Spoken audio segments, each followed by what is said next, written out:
Hai Andika, guys di sini. Di video kali ini kita akan membahas sebuah wireless RGB gaming headset pakai Bluetooth dengan harga yang sangat terjangkau, 250.000 aja. Menarik banget kan? Tapi seperti biasa sebelum kita mulai videonya, buat kalian yang belum cuci tangan dulu. Kalau udah cuci tangan langsung aja subscribe channel ini. Karena di channel ini kita akan membahas informasi menarik mengenai dunia gadget dan juga teknologi yang akan membuat hidup kalian lebih inspiratif dan produktif.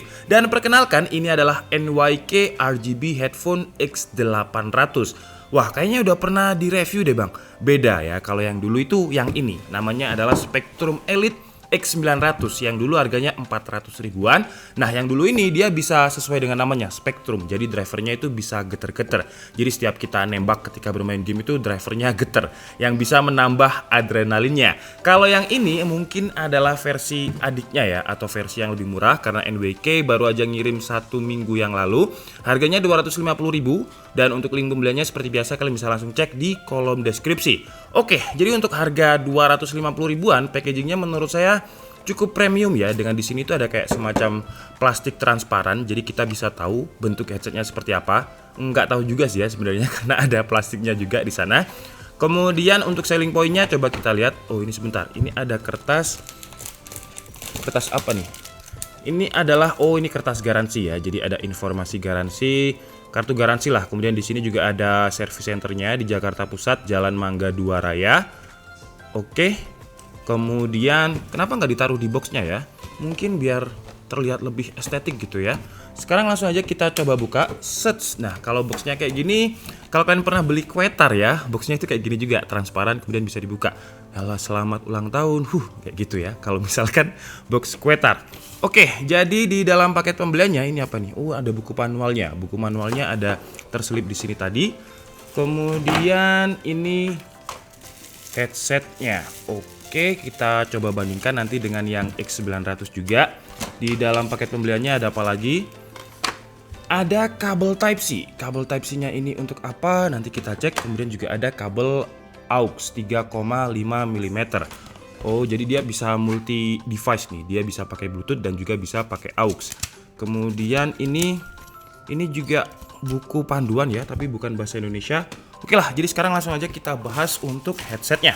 Pertama kita bahas dulu dari segi desain. Untuk earpadnya ini dia berbentuk bulat. Kalau misalkan yang X900 bentuknya agak elips ya, agak lonjong. Kemudian sama-sama memiliki logo Nemesis yang seharusnya nanti akan menyala. Kemudian untuk lapisan earcupnya, dia juga udah bisa di flip seperti ini ya. Jadi kalau misalkan kalian mau bawa kemana-mana, di flip aja seperti ini, ditaruh di tas. Jadi space-nya itu nggak makan terlalu banyak. Kemudian untuk headbandnya juga udah pakai lapisan yang menggunakan leather. Kemudian tapi nggak ada busanya ya, cuman leather aja ini. Dan untuk bobotnya ini ringan banget loh. Mungkin karena memang segmennya wireless, jadi dibikin seringan mungkin. Tapi seperti biasa ya, kalau misalkan headset itu ringan, secara build quality sih saya nggak merekomendasikan untuk kalian flexing seperti ini karena plastiknya tipis, karena memang mengejar keringanannya tadi. Kemudian di earpad sebelah kiri terdapat banyak sekali menu ya. Di sini ada tombol untuk power, jadi kalau misalkan ini kita nyalakan, jadi wirelessnya akan menyala seperti ini. RGB-nya akan menyala seperti ini. Kemudian di sini ada volume up, volume down. Di sini ada konektor Type-C untuk ngecas headsetnya. Jadi menarik nih, harga 250.000 nggak pakai micro USB, udah pakai input charger, pakai konektor Type-C. Kemudian di sini juga ada audio jack 3,5 mm. Kalau misalkan kalian ternyata ketika digunakan baterainya habis, bisa pakai ini. Di sini ada mic, ini ada lubang mic di sini. Kemudian ada slot untuk micro SD card. Jadi kalau misalkan kalian nggak pengen pakai koneksi Bluetooth, pengen pakai SD card aja yang udah kalian isi lagu, itu bisa. Kemudian di sini juga ada tombol mode. Karena tulisannya M jadi seharusnya tombol mode ya. Tapi kalau misalkan kita pencet, jadi dia bisa pakai mode AUX, mode Bluetooth dan mode SD card tadi. Apakah ada radionya? Kayaknya nggak ada ya.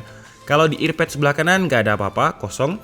Dan untuk drivernya, karena dia nggak terlalu besar, ini seharusnya sih 40 mm untuk drivernya. Kemudian untuk earcupnya dia udah menggunakan bahan busa yang lapisannya pakai leather. Tapi sebentar ya, saya sih lebih suka yang X900 ya, karena lebih soft, lebih empuk gitu. Kalau ini agak keras nih. Nah oke. Dan bulatnya ini di bagian sini, sebelum saya pakai, sepertinya kalau saya taruh di lubang telinga saya, terlalu kecil, tapi nanti kita coba. Sebelum kita coba, mungkin kita coba lihat dulu selling pointnya di boxnya tadi ya. Saya lupa mau ngasih tahu. Jadi dia udah pakai Bluetooth versi 5 nih, Bluetooth low power.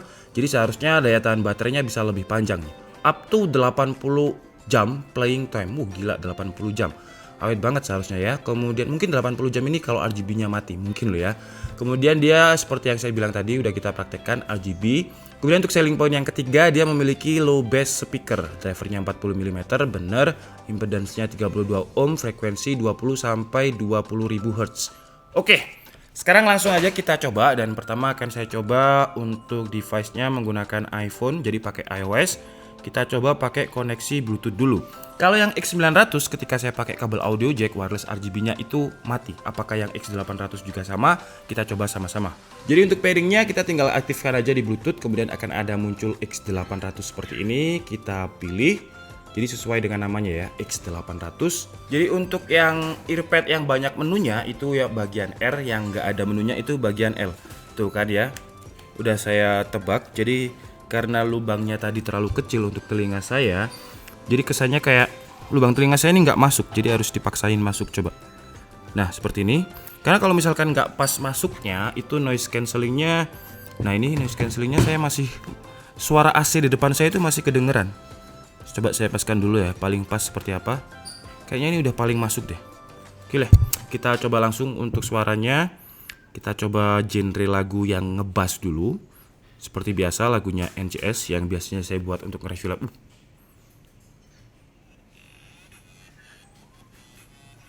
Oke, jadi tipikal suaranya bass boosted banget. Suara bassnya itu dominan banget. Jadi kalau digunakan untuk mendengarkan genre lagu yang bass boosted juga, yang lebih dominan bass, enak. Cuman sekarang saya coba untuk mendengarkan lagu yang mungkin John Mayer ya. John Mayer itu kan lagunya banyak di suara high. Coba kita suara-suara natural gitu. Oke, jadi kalau digunakan untuk mendengarkan suara yang natural, suara yang natural banget, vokal lebih dominan itu, yaitu suara bassnya terlalu mengumpul, terlalu dominan. Jadi suara yang elemen lain itu ikutan agak ngebass gitu. Nah, tipikal driver seperti ini itu adalah segmennya gaming banget. Jadi kalau misalkan bassnya powerful, suara tembakan, suara bom, suara gas mobil, kalau misalkan digunakan untuk bermain PUBG itu bakalan kebus. Karena memang dia segmennya gaming mungkin ya. Cuman kalau gaming ya, apakah Bluetooth versi 5-nya ini bakalan nggak delay? Kita coba deh, kita coba untuk main real drum. Coba. Kalau real drum delay ya pasti delay, tapi selama saya coba headset Bluetooth sih belum ada yang tidak delay ya. Ada satu tapi nggak pakai Bluetooth, jadi dia pakai dongle. Itu pun juga masih delay tapi nggak begitu kerasa.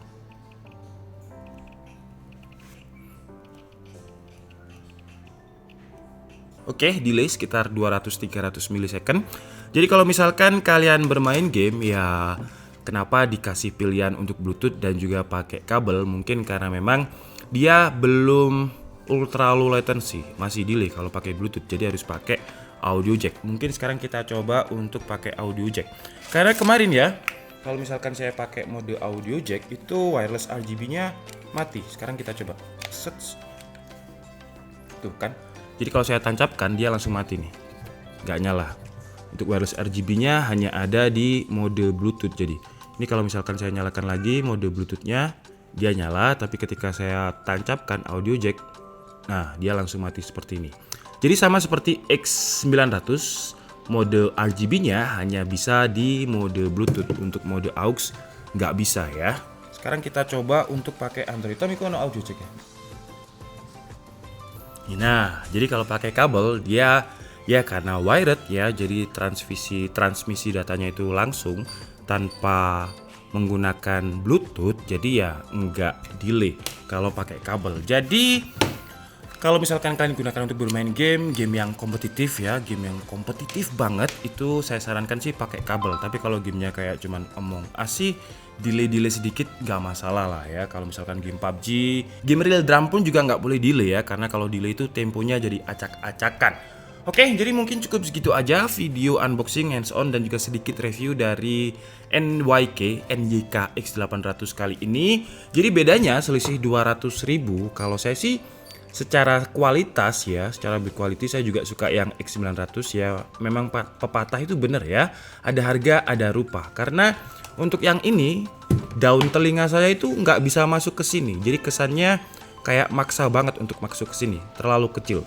Kalau yang ini kan dia ellipse, walaupun sama-sama 40 mm tapi lubangnya lebih besar nih untuk lubang telinga saya. Cuman kalau kalian mau beliin adik kalian yang masih bocil yang suka main FF dengan harga yang cukup terjangkau 250.000, apalagi tipikal drivernya adalah yang bass boosted banget kalau digunakan untuk main game FPS, game tembak-tembakan yang banyak suara bom, suara tembak, suara mobil, itu bakalan lebih imersif, lebih terdengar jelas gitu. Tapi kalau digunakan untuk mendengarkan lagu yang natural, agak kurang karena suara lain itu ikutan ngebas juga. Oke, jadi mungkin cukup segitu aja video kita kali ini. Saya minta maaf kalau ada kesalahan dalam penyampaian informasi. Seperti biasa kalian bisa mengkoreksinya di kolom komentar. Saya Andika Setio Budi and see you on the next video. Bye bye.